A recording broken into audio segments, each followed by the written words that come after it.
Assalamu alaikum students. Um, Today I'm going to do the overview of 12th night.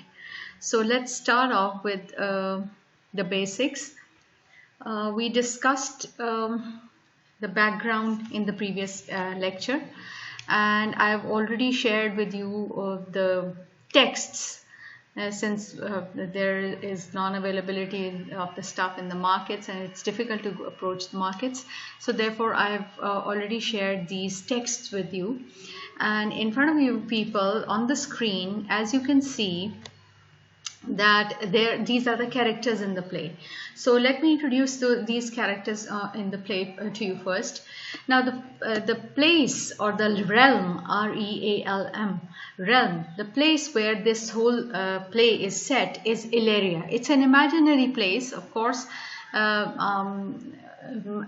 it is set in Illyria.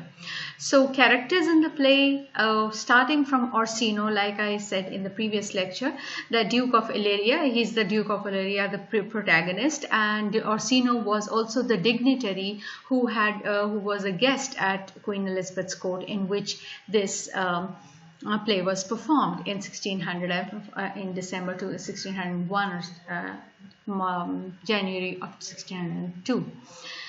Okay, then we have Sebastian, brother to Viola, Antonio, a sea captain. I'm just making you familiarize with the characters themselves.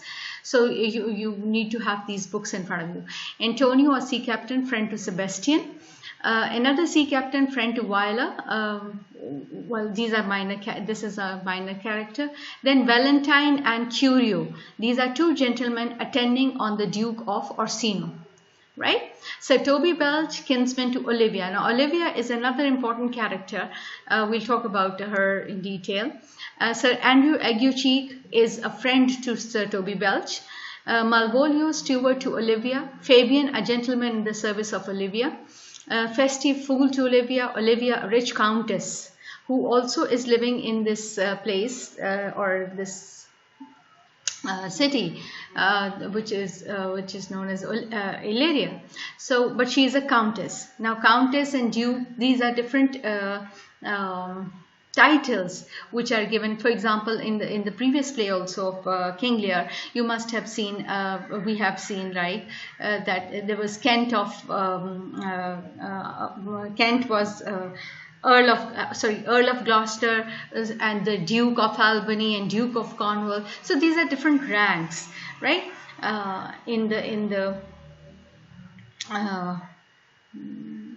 In monarchy, right? So we have Olivia, who was a rich countess, right? Count and countess.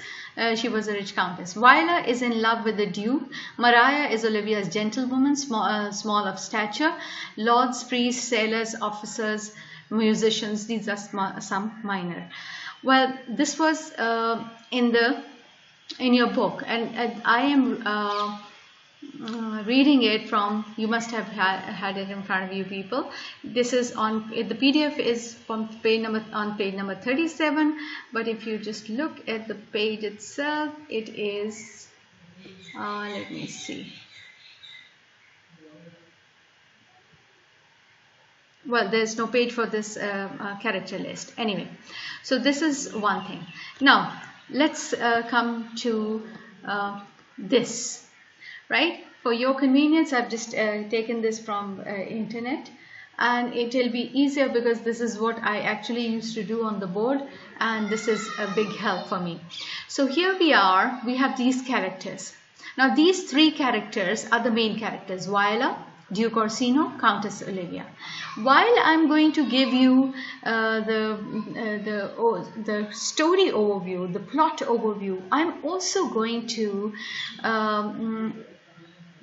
talk about a dimension of this play, as we spoke about yesterday in the previous class, was about the second title of this play. What was that? What You Will.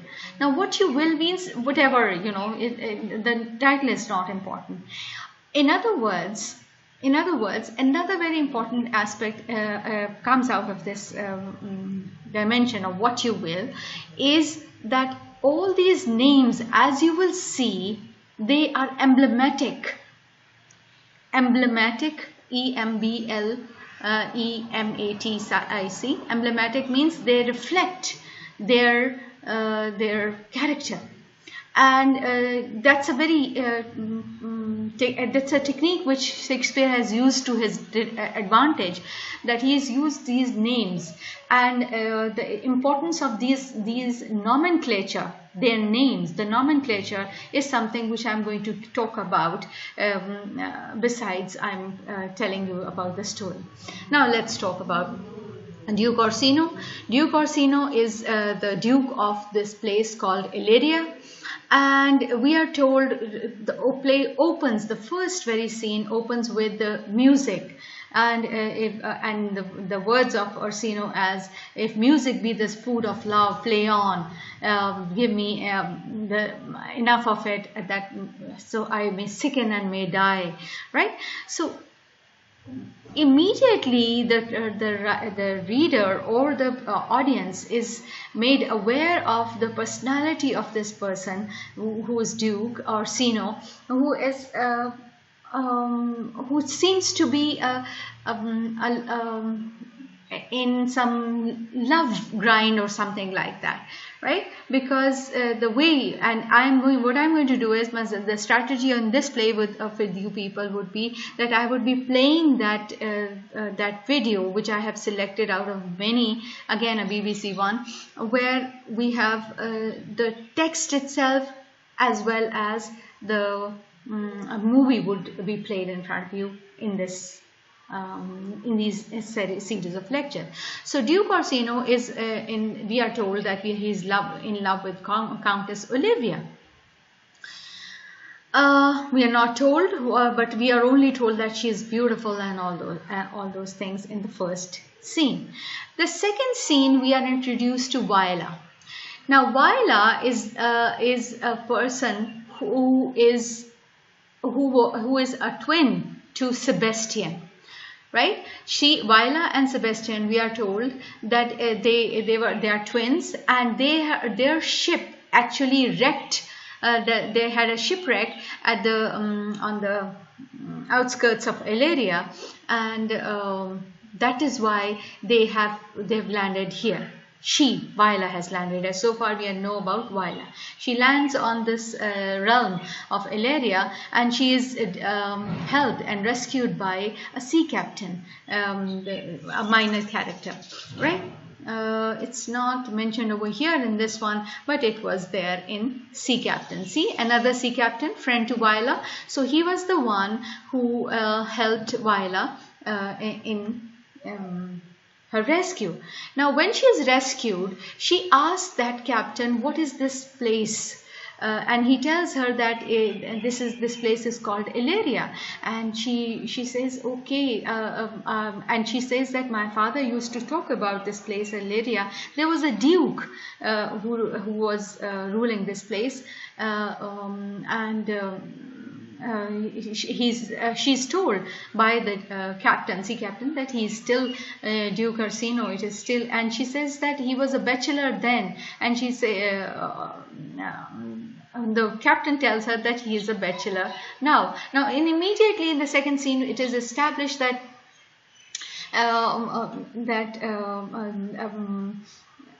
you know, he's a what do you call it? Contented bachelor.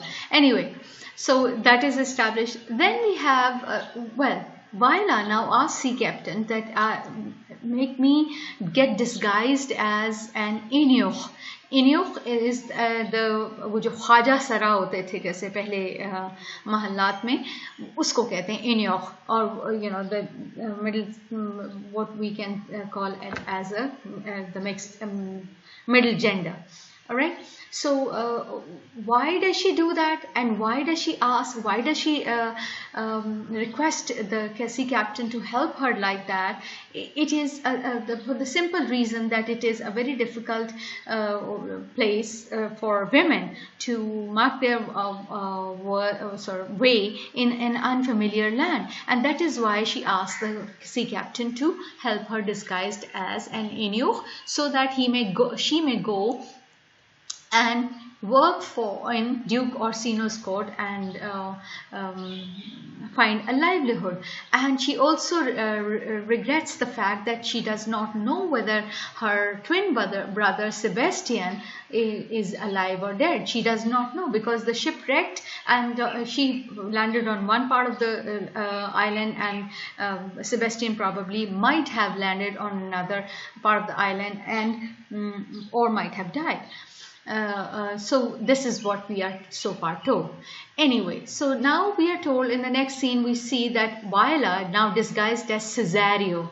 Cesario is now working for Duke, and in 3 short days he gets the confidence of Duke, and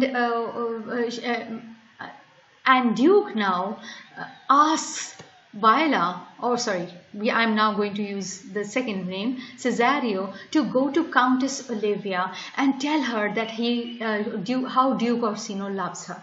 Now, this is another interesting thing, that Duke Orsino is loving, we are told, and we can see that he is loving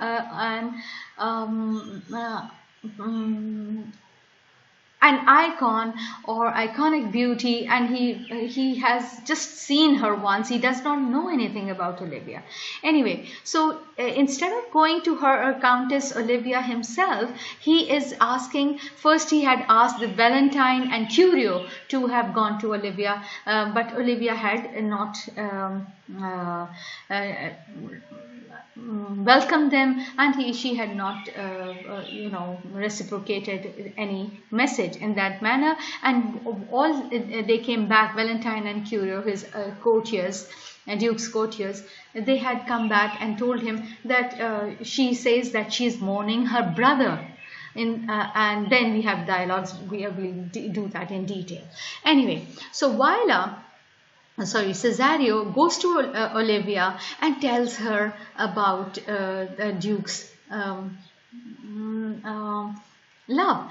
And I'm not going in detail over here at this moment, but the way she carries her speech out, the way she carries her demeanor, Olivia, we are told in the very first scene, is smitten by Cesario. She falls for Cesario, so that she quickly asks her steward Malvolio. Now this is the place where we come here, Malvolio, to go and ask this boy, the page boy who had come to deliver Orsino's message, to go and tell him that I don't need this ring of yours, take this back.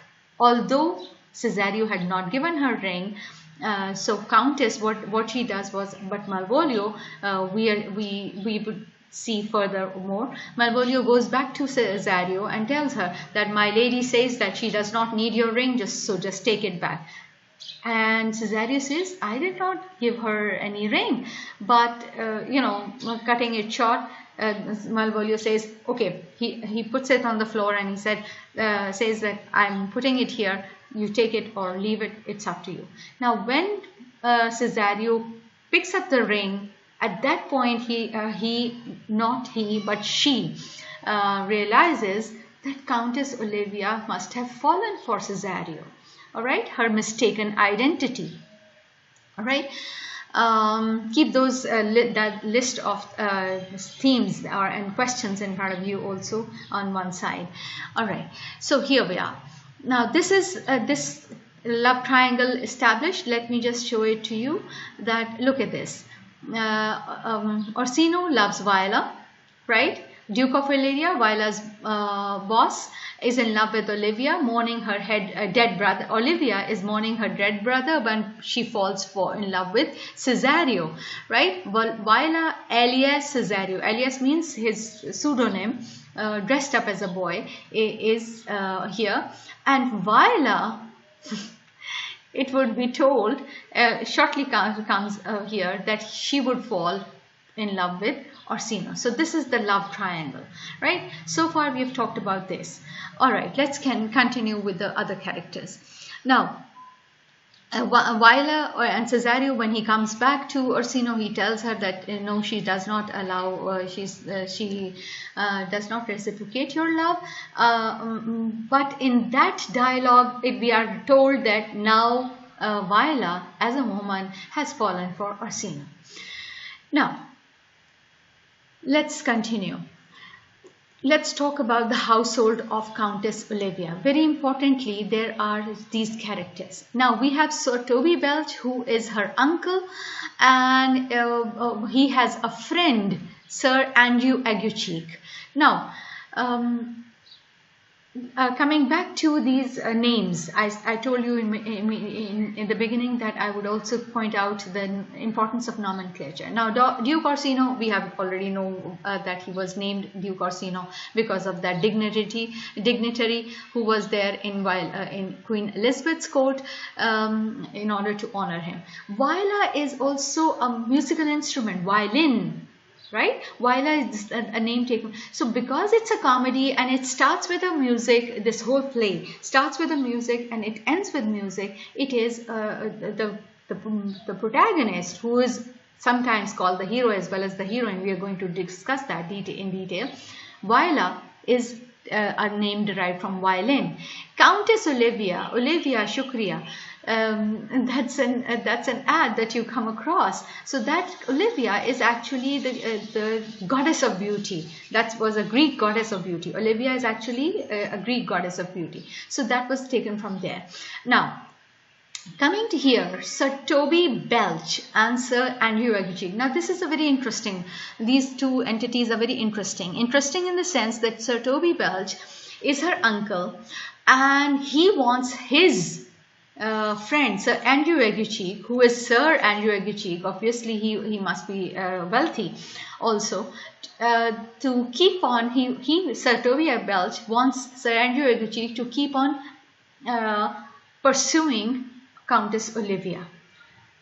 Although there is no hope, because we will see, and as will come out, Sir Andrew Aguecheek is a very foolish character shown in the play. But however, now this is the mastery of Shakespeare, that he instead he has used the title Sir with Sir Toby Belch and Andrew Aguecheek. Now, if you look at their names themselves, Sir Toby Belch, because he is fleecing means taking money again and again from Andrew Aguecheek, वो उसको बेवकूफ़ भी बना रहा है कि मैं इससे पैसे बटोरता जाऊंगा और ताकि ये काउंटेस ओलिविया को pursue करता जाए. But on the other hand, when we look at this, Sir Toby Belch. So Sir Toby Belch. Belching is when you overeat, then you belch, you burp, डिकार मारते हैं आप, right? So that is belching.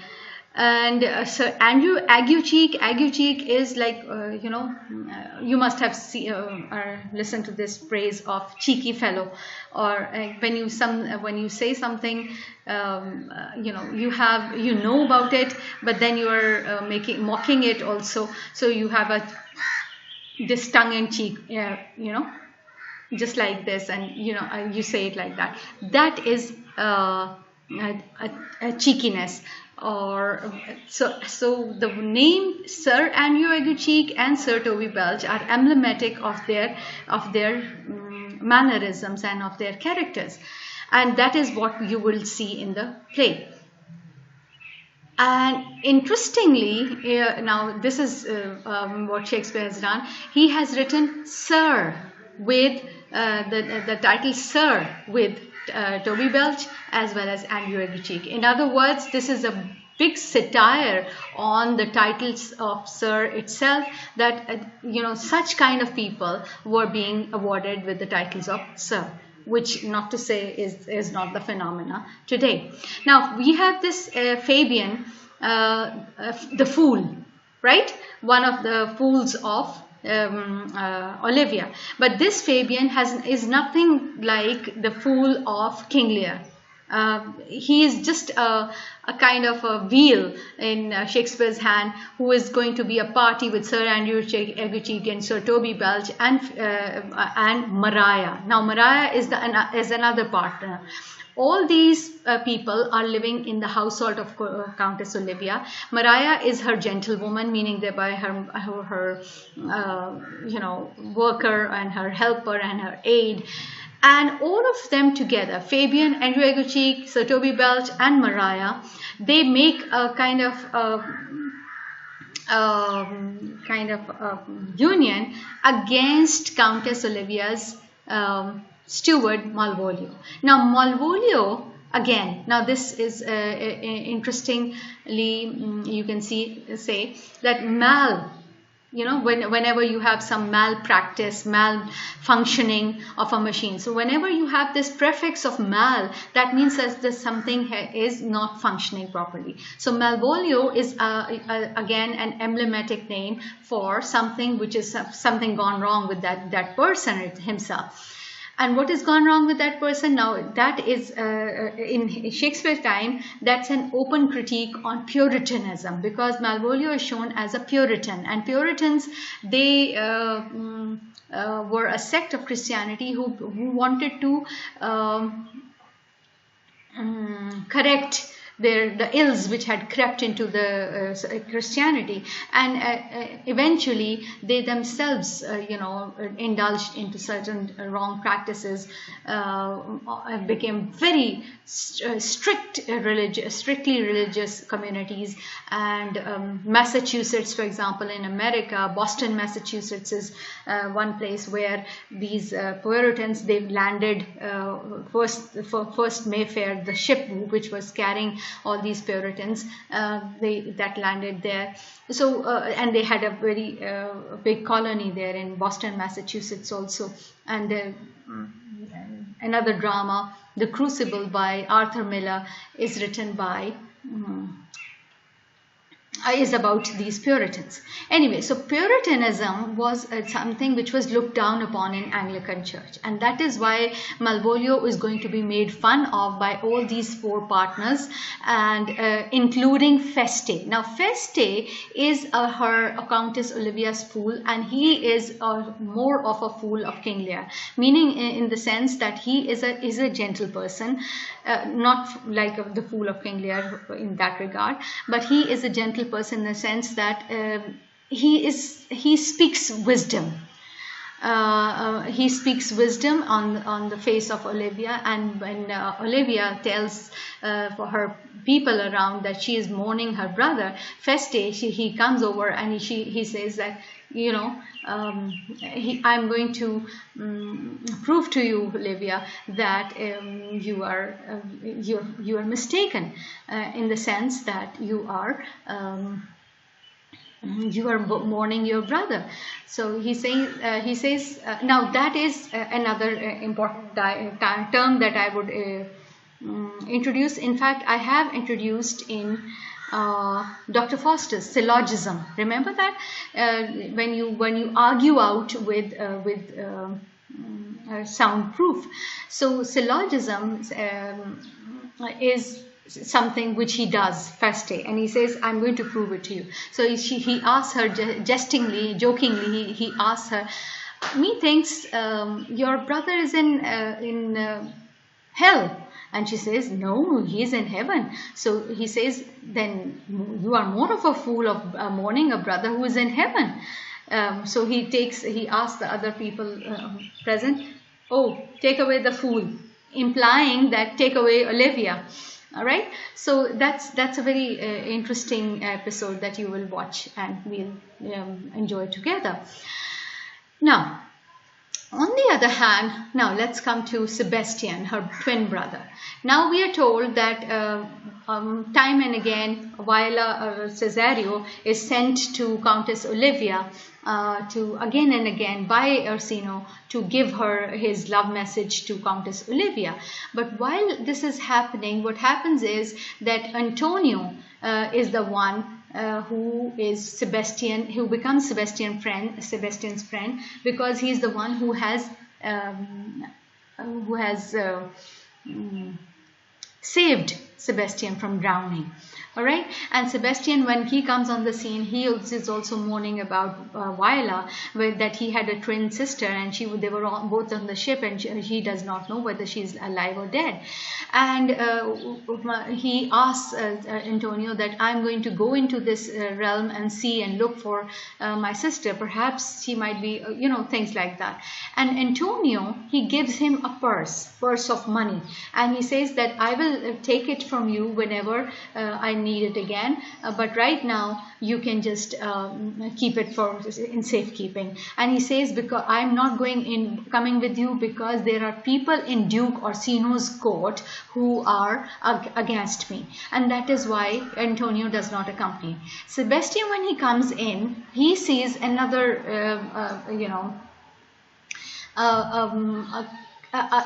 scenario. But before I come back to Sebastian, let me just tell you about an episode.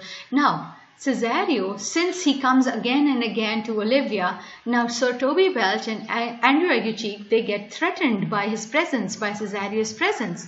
So what they do is they make up a plan of making Cesario fight a duel sword fight with Andrew Aguecheek. Now that's a very interesting episode, as you will see in Andrew Aguecheek, because he is a coward basically. Sir Andrew Aguecheek is a coward on one side, and here on the other side we have Cesario, who is actually a woman. So obviously she would not like to fight with, and why would she fight? She does not fight. She is not a contender for Olivia. But there, Aguecheek and Sir Toby Belch, they are feeling threatened, and that is why they come to the duel together. When they start fighting, what happens is that Antonio jumps in from somewhere, and Antonio jumps in and he says he rescues Cesario from that fighting and starts fighting Aguecheek, and then obviously Aguecheek cannot fight a real fighter. He runs away, and Sir Toby Belch also runs away. Now at this point in time, and Antonio asks Cesario of his purse, thinking that Cesario is Sebastian. That theme of mistaken identities, recall it to yourselves. So when he asks Cesario for his purse of money, Cesario does not know, and he says, for your kindness I can give you money, but I don't have your purse. And Antonio is really taken aback that I entrusted Sebastian with this money, and look at what he's doing. But that is again some misunderstanding. Coming back to Sebastian, when he is also wandering into this realm, he enters into Olivia's court. And how does he enter Olivia's court? Feste meets Sebastian, and he says, my lady is calling you, thinking that he is Cesario. So this is how the confusion is drawn. And when Sebastian comes on the scene, Sir Andrew Aguecheek and Sir Toby Belch, when they see him approaching, thinking that he is Cesario, what they do is they start fighting again. They just hit him. Sir Andrew Aguecheek hits him lightly, and Sebastian, obviously he's a man, so he hits him back, and that is how the fight starts. And in the meanwhile, Olivia comes out on the scene, looks at Sebastian, and she calls out to him, and she then says, when all of them have buzzed off, she says to Sebastian, will you marry me? And he says, like he's flabbergasted that how come this goddess of beauty has just landed in my lap, and he just quickly, conveniently agrees to marrying Olivia. And this is how the importance of the second title. Now Sebastian marries Olivia. They are become husband and wife. Now what happens is Duke Orsino and also comes on the scene after a while. He also comes on the scene. Cesario is also on the scene. In the sense that when Olivia sees, you know, there are two people, and then when those two people meet, they recognize each other. That is Viola and Sebastian. They recognize each other, and that is how the whole story is tied. That once Duke Orsino comes to also know that Cesario is actually a woman, he quickly falls for Viola. Viola had already fallen for Duke Orsino, and thus this that love triangle becomes a conveniently manifested affair of Sebastian marrying Olivia and Duke Orsino going for Viola.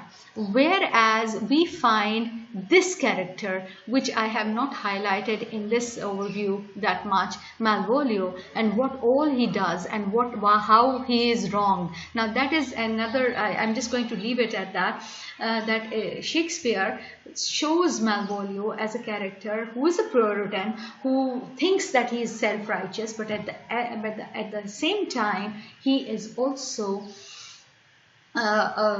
wronged by all these people around who wrong him to such an extent, and they play a trick and they play a practical joke on Malvolio to such an extent that Olivia is forced to say to them to put Malvolio in the dungeon, in the prison, right? And that is why that is another set of problem altogether, which we will be discussing when we will be discussing it in detail.